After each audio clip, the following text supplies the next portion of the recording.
Hello friends, मेरा नाम doctor Himanshu Paul है। I am a board certified plastic and hair transplant surgeon. मैं चंडीगढ़ में बेस्ड हूँ और मेरा centre skin and scalp Chandigarh में स्थित है। आज हम कुछ हेयर ट्रांसप्लांटेशन के बारे में डिस्कस करेंगे। तो पहला सवाल तो यही आता है कि हेयर ट्रांसप्लांटेशन होता क्या है। Hair transplantation is a permanent method for male pattern and female pattern hair loss.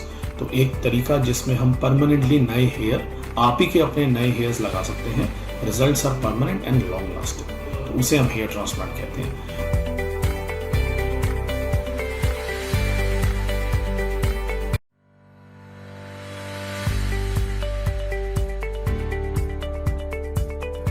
दो तरीके का हेयर ट्रांसप्लांट होता है जो मार्केट में हमें सुनने को मिलता है। एक होता है FUE जिसे हम कहते हैं फॉलिकल यूनिट एक्सट्रैक्शन, और दूसरा होता है FUT जिसे हम कहते हैं फॉलिकल यूनिट ट्रांसप्लांटेशन या स्ट्रिप मेथड। आजकल कॉमनली FUE प्रोसीजर ज़्यादा मार्केट में चल रहा है क्योंकि उसके अंदर कोई कट्स नहीं लगते हैं, कोई खास ब्लीड नहीं होती है, कोई स्टिचेस नहीं आते हैं। तो बेसिकली डोनर साइड से यूनिट्स ग्राफ्ट्स लेकर हम फ्रंट में जहाँ पे डोनर साइड पे रेसिपिएंट साइड पे लगा देते हैं।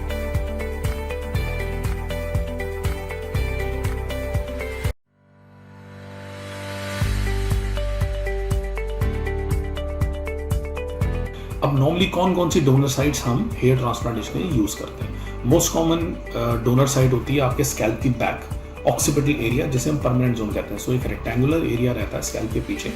यहाँ पे जो बाल होते हैं they are of very good quality. उनके रूट्स जो होते हैं they are normally immune to all kind of hair loss या मेल पैटर्न हेयर लॉस। तो उसमें जो हमारे हार्मोन्स होते हैं टेस्टोस्टेरोन और डिहाइड्रोटेस्टोस्टेरोन, उनका कोई नेगेटिव इफेक्ट इन बालों पे नहीं पड़ता। इसलिए हम देखते हैं ओल्ड एज में भी जाकर जब सारे बाल आपके आगे से उड़ जाते हैं तो पीछे वाले बाल हमेशा वहां पे सेट होते हैं।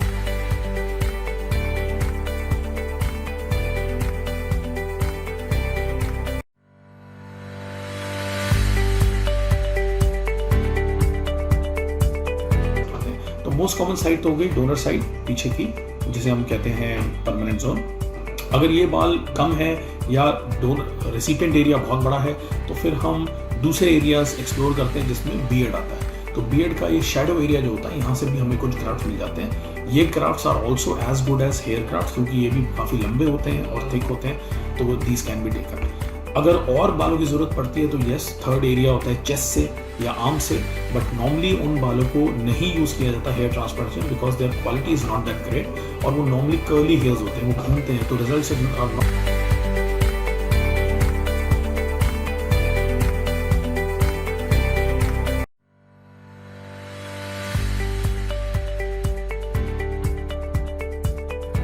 तो बेसिकली प्रोसीजर किया कैसे जाता है। So it is a day care procedure done under local anaesthesia. पूरे स्कैल्प में इंजेक्शन लगा के हम स्कैल्प को ब्लॉक कर देते हैं।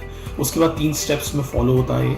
सबसे पहले पीछे डोनर साइड से हम FUE के अंदर फॉलिकल यूनिट एक्सट्रैक्शन के अंदर हम पंचेस के थ्रू ग्राफ्ट निकाल लेते हैं। उन ग्राफ्ट्स को हम निकालने के बाद काउंट करते हैं, सेपरेट करते हैं, जो खराब ग्राफ्ट होते हैं उनको निकाल देते हैं। Single unit graft, double unit graft, मतलब ग्राफ्ट के अंदर जो रूट्स होती हैं 2 बाल, 3 बार, 4 बाल, 5 बाल भी होते हैं, तो उनको सेपरेट किया जाता है। सेकेंड स्टेज के अंदर जो आगे एरिया है रेसिपिएंट एरिया जहाँ पे हमने बाल लगाने हैं वहाँ पे हम स्लिटिंग करते हैं with the help of slit. So we make small areas, small holes जहाँ पे बाल फाइनली जाएगा। Third stage is known as the implantation stage जिसमें जो हमने बाल निकाले हैं पीछे से डोनर साइड से उनको हम रेसिपिएंट एरिया के अंदर इम्प्लांट कर देते हैं। तो 3 स्टेप्स में पूरा प्रोसीजर कंप्लीट हो जाता है।